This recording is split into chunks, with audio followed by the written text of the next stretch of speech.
Hi there, we are back. Welcome along to Transfer Talk, and what a couple of hours it has been. We all need to take a bit of a breath here. Steve Bruce is the new head coach at Newcastle. Steve Howie and Michael Chopra will be live this hour. And don't forget, you can tweet the show. Let us know what you think about everything we're talking about. It's at Sky Sports News. Use that hashtag Transfer Talk. And also, on the way this lunchtime, Kieran Trippier's move to Atletico Madrid is edging closer. He's in Madrid with a fee agreed between both the clubs. And there's also developments on the future of Danny Rose this afternoon. No Romelu Lukaku in the Manchester United squad to face Leeds in a pre-season friendly. More on that coming shortly. Yes, plenty going on today. You won't miss a thing. We'll bring you all the breaking deals as they happen. There's plenty of ways for you to get involved as well. You can use the hashtag TransferTalk.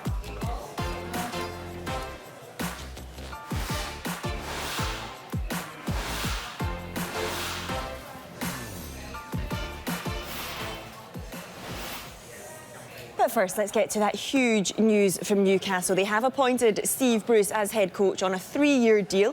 Bruce leaves Sheffield Wednesday after just 18 games in charge. They were demanding significant compensation for his release, but Bruce resigned on Monday. Stay with us. We will be hearing from Steve Howie and Michael Chopra for their views live very, very shortly. But in the meantime, former Newcastle striker Shola Ameobi has urged supporters to forget Bruce's past connections with Sunderland and get behind him. Obviously a very experienced manager, local lad coming home. I think it's interesting, obviously with Rafa leaving, it's a big void that has left. You need a big character to fill that void, and I think Steve's got the experience to be able to handle what will be a tough job. We're very passionate about our local guys doing well up in Newcastle, and I think he's a local boy, and I'm sure the fans will get behind him once he starts getting himself into the job. It's been announced, it's been appointed. Let's get behind him, and I think that that's certainly what I'll be doing. Yeah, so Steve Bruce resigning on Monday from Sheffield Wednesday, and we have a statement to bring you from Sheffield Wednesday. This is what they've had to say in regards to this news today. The club is disappointed to learn via public statement issued by Newcastle United that it has appointed former Sheffield Wednesday staff Steve Bruce, Steve Agnew and Steve Clements. Regardless of the fact that the staff resigned from their positions with the club on Monday, there remains outstanding legal issues to be resolved between the club and the staff and Newcastle United. The club is currently considering its position and taking the appropriate legal advice, and they end just by saying no further comment will be made by the club concerning this matter. We're going to get some more reaction to this news now, and someone who knows Newcastle very, very well indeed is Steve Howie. Steve, thank you for joining us. Good to speak to you. Steve Bruce, the man in charge, what is your initial reaction? Well, I think it's been clearly shown on Sky. The fans themselves are not exactly delighted with the appointment. Look, they had to get somebody in. For me personally, I think Steve and his coaching staff will try and do the best that they can. But the problem is the owner. We've had managers come in. I mean, it's been well documented about what Kevin Keegan said about upstairs and Mike Ashley. Obviously, Rafa Benitez, as well as sort of said one or two things. It's basically been a litany of broken promises. I mean, fans aren't happy, as I said, losing Rafa. Season ticket prices have gone up to buy the replica shirt. I think that's the most expensive in the Premier League. So, of course, fans, shall we say, a little bit disgruntled. I mean, clearly the fans not happy. I guess the fact of the matter is Mike Ashley, he is still the owner. The season fast approaching. He had to make an appointment. Who do you think they would have been happy with, Steve? Well, it was always going to be difficult. I mean, the thing is, they did have a top world-class manager. But obviously, Rafa had gone in there and sort of said, look, I would like this, I would like that. I mean, a prime example of this was when Rafa had sort of said, when he first went there, because he wanted Newcastle as a project and to build it up. They were looking at the academy. He said he met the architect. This is what we're going to do. We're going to do this, we're going to do that. And as he said, in the 3 years that he was there, all they did was paint the walls.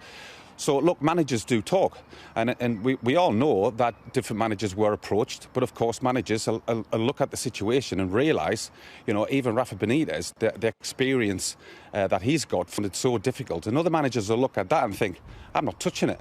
So therefore it was going to be difficult. I mean, as I said, high-profile managers, they'll think, I'm not going to touch that, I'll just wait for another opportunity. So it was always going to be difficult to get a manager in. And you've spoken a lot about Benitez there. Do you think a lot of the negativity that's coming out about this appointment is due to the fact that the fans, they still are just really unhappy? They're reeling from the fact that Benitez left. Well, of course. I mean, look what he done. I mean, yes, there was Almiron. He'd got some money for that, but we all know that he had to scrimp and scrape for signings. But having said that, the signings that he brought in, if you look at Dubravka, if you look at Shaw, if you look at Lejeune, people like that, he got in Rondon. Now Rondon's gone back. Perez is gone. So of course, Rafa has got contacts. I mean, I'm no doubt that Steve has as well. But, of course, Rafa was a world-class manager. He's won all over the world, top teams. So, of course, when you've got somebody like that, you want to try and keep a hold of them. And you would do anything that you can to keep a hold of them. But, obviously, Mike Ashley's just thought, I'm not putting up with this. And, enough was enough. And Rafa thought, well, enough's enough. Why should I do this year in, year out? Basically, bang my head against the brick wall. What about the Sunderland connection with Steve Bruce? Do you think that is a factor as well, with the fans being a little frustrated with this appointment? Look, I think if Steve comes in and he starts winning games, that tends to get forgotten about. I mean, look, in the past between the two clubs, there's been players move from one to the other and coaching staff and stuff like that. So if he can start the season and hit the ground running, then that'll be forgotten. But it's all about doing that. We all know that even last year, under Rafa Benitez, the team struggled at the start of the season. But it's just what kind of players he can get in, what kind of motivation have the players got for next season. I thought the players last year did absolutely superbly well, but under the guidance of Rafa Benitez. So it'll be interesting what kind of tune Steve gets out of them. Obviously, he's heading straight across now to China to have a look to see what he's got. But it'll be interesting to see what kind of budget, and I'm using the budget in the lightest of terms, because we all know how difficult it is to actually get money from the owner. Yeah, let's talk a bit more about that then. Ashley's transfer business, often a focus of frustration for the fans. How do you see this window going? Do you think Bruce will be given the backing to add to this squad? Well, again, I mean, that's a question which you'd have thought from, you look at Rafa Benitez again. I know I'm bringing him up, but of course, if you've got somebody like him and he's asking for certain amount of money to strengthen his squad, and he's not getting it, what will Steve get? We have seen in the past, McCarran, I suppose, got a little bit of money, but it is going to be interesting to see what he gets budget-wise. But then again, clubs will look at this and think, well, Newcastle are desperate, so prices go up. Do players want to come? But you look under Ashley, and I think it was July 16, I think Newcastle's net spend was something like £100,000. That's, for me, that's not competing in the Premier League. I know we've had people on and sort of saying the manager will get the Perez money. For me, that's nonsense. He won't get that. I mean, even Newcastle themselves, when they do sell a player, they get it in instalments. And it's just one of these where, fans do get frustrated because that money doesn't... We can't see that money actually coming into the club when we all know how much money the club earns through the Premier League and TV. Steve, we really appreciate you joining us and giving your thoughts on that this afternoon. Thank you so much, Steve. Reaction coming into us throughout the course of this afternoon on Transfer Talk to this huge breaking news story and Steve Bruce being appointed. We're going to get some more reaction immediately from another Newcastle legend, and it is a former striker who was there between 2002 2006. It is Michael Chopra. Michael, good afternoon and welcome to the show. Good afternoon, Mark. How are you? Yeah, very well, thank you. I know you're a big fan of Good Morning Transfers and Transfer Talk. You've been watching it in the Netherlands. Let's get straight to the big news then. What do you make to the appointment of Steve Bruce at Newcastle? Well, it was just a matter of time, really, wasn't it? As a fan of the football club, we wanted what was best for the football club, and realistically, we don't think Steve Bruce was the right man for the club. Who do you think should be the right man for the club? What type of a manager do Newcastle need right now? Well, when you come from having a manager like Rafa Benitez and the amount of trophies he's won in Europe, and when, as fans, we're not talking about we're a massive club, we should be challenging for Champions League, we should be challenging for Europe every year. We wanted a manager that was that was going to bring a philosophy to the football club, and Rafa had plans for that. But Mike Ashley had other plans.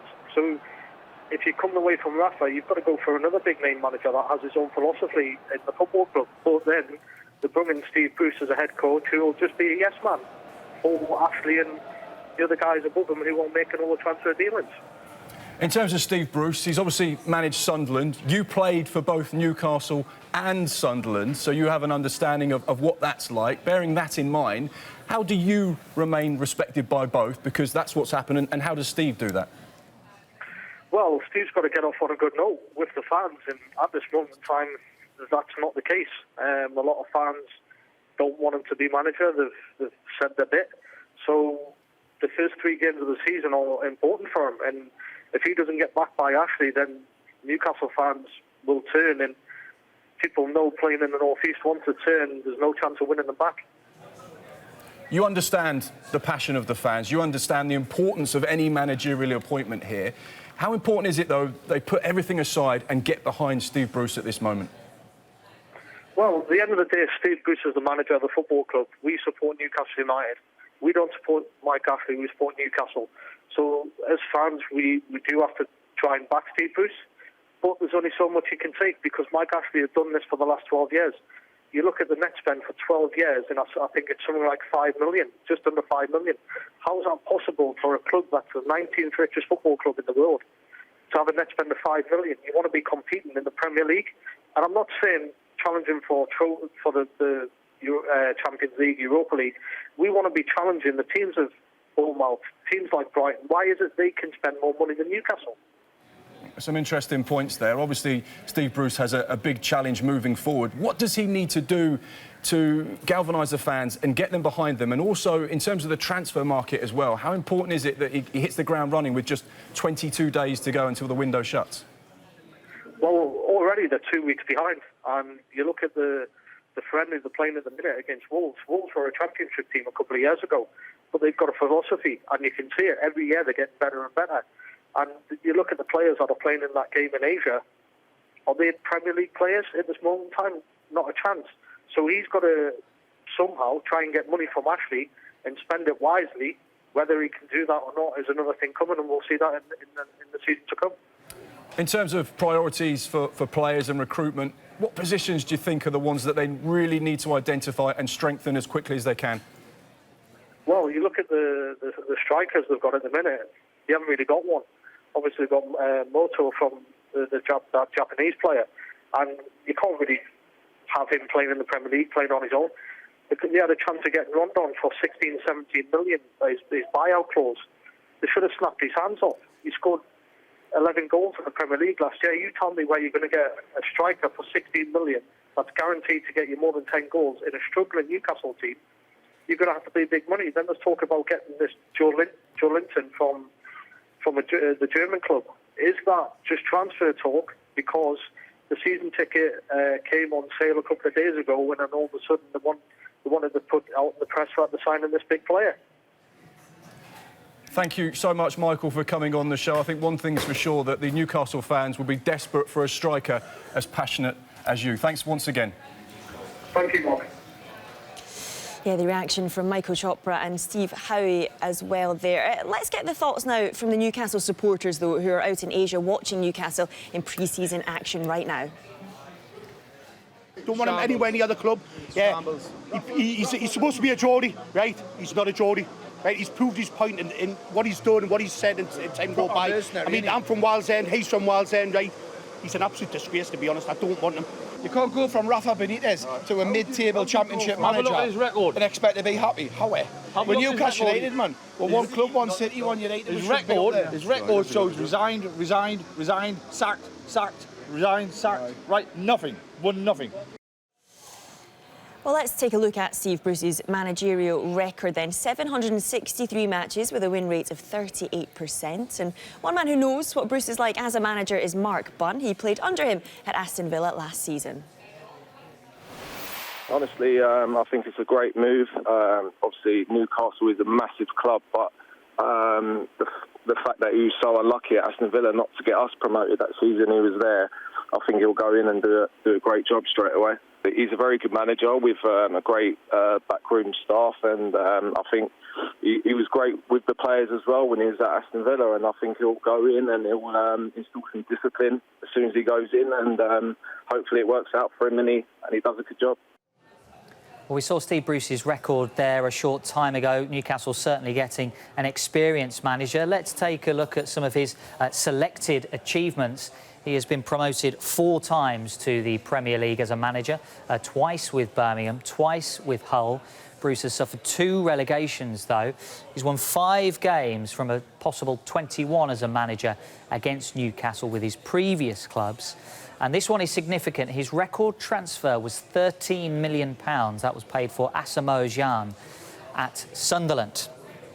And this is the Newcastle lineup from the final day of last season, a 4-0 win over Fulham. That turned out to be Rafa Benitez's last match in charge. Salomon Rondon, well, he has gone elsewhere on his way to China to Dalian Yafang. Ayoze Perez has gone to Leicester. There's also doubts as well over some other players, Isaac Hayden as well in that side. Also Mo Diame, he has left and has, after his contract expired, he is now with Al Ahly. It might be a very different starting lineup for Newcastle's first game of the season under Steve Bruce. At home against Arsenal, remember, on the opening Super Sunday of the season on Sky Sports. And Newcastle are in pre-season action right now against Wolves. Ahead of that game, the captain, Jamal Lascelles, spoke to Sky Sports about Bruce's appointment. I've always said it, you know, we just got to stick together.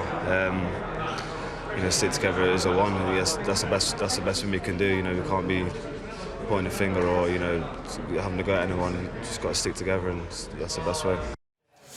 Well, this is Transfer Talk, so let's focus on the transfer situation at Newcastle. As Dave mentioned, they missed out on signing Rondon permanently. Perez gone, doubts over Hayden, as well as Jonjo Shelvey. Anton, what do you think Newcastle's priorities has to be? It's creativity. You saw. I can't talk, sorry. It was all, I know what you were saying. Anyway, I'd say creativity is a definite must. Obviously, a goal scorer is there's a big hole, Rondon-shaped hole up front as well. As Dave kind of showed with that team that played the last day of the season as well, you had Hayden playing at right back and Richie playing at left back, not their natural positions. But I think it's really interesting if you look at the 11 that started the game right now out in China. Then you've got Jamie Sterry at right back, who spent last season pretty much on loan at Crewe. You've got Ashraf Lazar, who was at Sheffield Wednesday last season. You had Jack Colbeck, who was at Nottingham Forest last season. Jacob Murphy didn't really play that much. Carl Darlow didn't play that much. You can cherry pick key positions in that side and go, that needs improving. They probably won't start day one. That's a real concern, I think, for Newcastle United fans, because, yes, they've got strong centre-backs, they've got a good goalkeeping group. Other than that, really, you think they probably need a creative midfielder, they probably need a striker, they probably need both full-backs. That's a lot to do with in a very short space of time. Yeah, and I mean, we are talking about this squad as if they have no experience at all, but there are experienced players there, although there might be some doubts over their futures. But the likes of Jonjo Shelvey, for example, we talk a lot about youngsters, and we were talking about Chelsea yesterday and Frank Lampard giving young people a chance. And although these guys aren't necessarily youngsters, is this a chance for some of these guys to just really step up and say, do you know what? If you're not going to bring in any other players, I'm going to step up and I'm going to make a success of things at Newcastle this season. I think whenever a new manager comes into a club, every player should be seeing it like that, particularly if they haven't had as much experience and as much chance the season before. So absolutely, it is a big opportunity for potentially those fringe players as well. But as you say, there is still a lot of experience within the squad. And Steve Howie touched on there, the fans clearly aren't delighted. That's the general consensus. We get that feeling here as well, and you can understand why, but I think don't write it off before he's even started. He's got so much experience, he will have the contacts. I mean, he brought Harry Maguire and Andrew Robertson to Hull only a few years back. The season before last at Aston Villa, he brought John McGinn to the club, he brought Conor Hourihane, El Ghazi, and these are all players that played a huge part in their promotion last season and will be playing in the Premier League next season. So I think understandably the fans aren't feeling too excited about this, particularly with Benitez having left in the way he did and how much he was loved by the fans. But also I think there are some positives to take from Steve Bruce, his track record, namely getting teams up to the Premier League, so it has been a very different experience for him, but he has got those contacts and he's shown that he can use them, definitely.